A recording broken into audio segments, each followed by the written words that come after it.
نحمدہ و نصلی علی رسولہ الکریم اما بعد فاعوذ باللہ من الشیطان الرجیم صدق اللہ العظیم۔ آج ہم آئے ہوئے ہیں زیارت کرنے میدان احد میں۔ احد پہاڑ سامنے نظر آ رہا ہے۔ یہاں پہ جو ہاتھا ہے اس کا ذرا ساتھیوں کو دیکھ رہے ہیں، 67 جن میں سے 3 قبریں حضرت میر حمزہ اور حضرت موسیٰ بن عمیر رضی اللہ تعالیٰ عنہ کی بھی ہیں۔ تو احد پہاڑ مسجد نبوی فرام 6 کلومیٹر احد پہاڑ کے بارے میں سرکار دو عالم صلی اللہ علیہ وسلم نے ارشاد فرمایا تھا کہ احد پہاڑ مجھ سے محبت کرتا ہے، میں احد پہاڑ سے محبت کرتا ہوں۔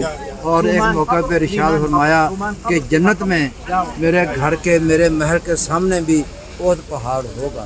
اس سے یہ ثابت ہوتا ہے کہ احد پہاڑ جنتی ہے، اس کا نظارہ کر لیں۔ اور فرمایا کہ جب آپ صلی اللہ علیہ وسلم یہاں سے روانہ ہونے لگے، احد پہاڑ بھی ساتھ ساتھ چل پڑا۔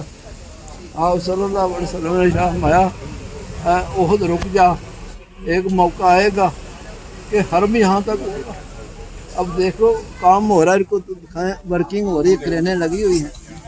انشاءاللہ مسجد نبوی کا حرم یہاں تک آ جائے گا، کیونکہ سرکار دو عالم صلی اللہ علیہ وسلم برکہ سے نکلی ہوئی خوشخبری۔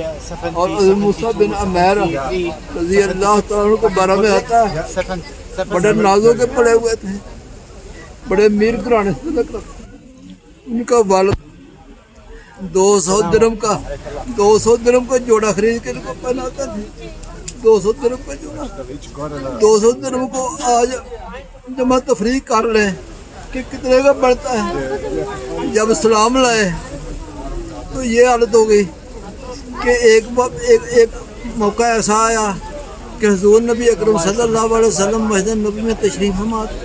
حضرت موسیٰ بن عمیر رضی اللہ تعالیٰ گزر رہے تھے تو دیکھا آپ نے جو لباس زیبتر کیا ہوا تھا اس کو قبض لگے ہوئے تھے۔ سرکار دو عالم صلی اللہ علیہ وسلم حضرت موسیٰ بن عمیر رضی اللہ تعالیٰ عنہ پہلے والی زندگی دیکھ کے اور موجودہ زندگی دیکھ کے آنکھیں نم ہو گئی، کہنے لگے یہ وہ شہزادہ تھا کہ جو 200 درہم کا جوڑا پہنا کرتا تھا، آج یہ حال ہو گیا کہ کپڑوں کو بھی پیمد لگے ہوئے ہیں، کپڑوں کو بھی پیمد لگے ہوئے ہیں۔ جب مدفون کرنے کا موقع آیا، کہتے ہیں کفن اتنا چھوٹا تھا کہ جب سر ڈانپا جاتا تو پاؤں ننگے ہو جاتے، جب پاؤں ڈانپے جاتے سر ننگا ہو جاتا۔ سرکار دو عالم صلی اللہ علیہ وسلم نے شام پایا، سر کے اوپر کفن ڈالتا، پاؤں کے اوپر پتے وغیرہ ڈالتا۔ اتنی دین کے لیے قربانی ہے کہ صحابہ کرام اجمعین، ہمیں بھی ان کی زندگی اختیار کرنی چاہیے۔ صحابہ کرام اجمعین کی زندگیوں سے اگر یہ ہماری زندگی میل کھا گئی تو اللہ کی ذات مبارکہ سے اس بات کا یقین ہے کہ انشاءاللہ بیڑا پار ہو جائے گا۔ سیدنا شہداء حضرت میر حمزہ رضی اللہ تعالیٰ کے بارے میں آتا ہے کہ جب آپ نے 70 مرتبہ ان کی نماز جنازہ پڑھائی، آپ تو مکی تھے، مدنی تھے، آپ صلی اللہ علیہ وسلم نے ارشاد فرمایا کہ میرے گھر میں میرے چاچا کو رونے والا بھی کوئی نہیں۔ اس وقت ابھی پابندی کا حکم نہیں آیا تھا۔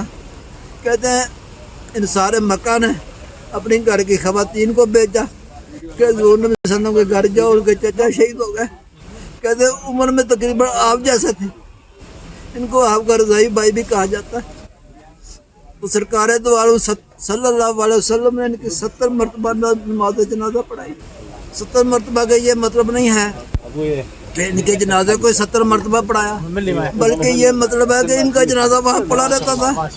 ایک صحابی کا نماز جنازہ آیا، پڑھا کے فارغ کیا، دوسرے کا آ گیا، پھر تیسرے کا آ گیا، پھر چوتھے کا آ گیا، پھر 5ویں کا آ گیا، پھر 6ٹھے کا آ گیا، پھر 7ویں کا آ گیا، پھر 8ویں کا آ گیا، پھر 9ویں کا آ گیا، پھر 10ویں کا آ گیا۔ یعنی کہ 70 صحابہ کی نماز جنازہ ہوئی، ان کا جنازہ وہیں پڑا رہا۔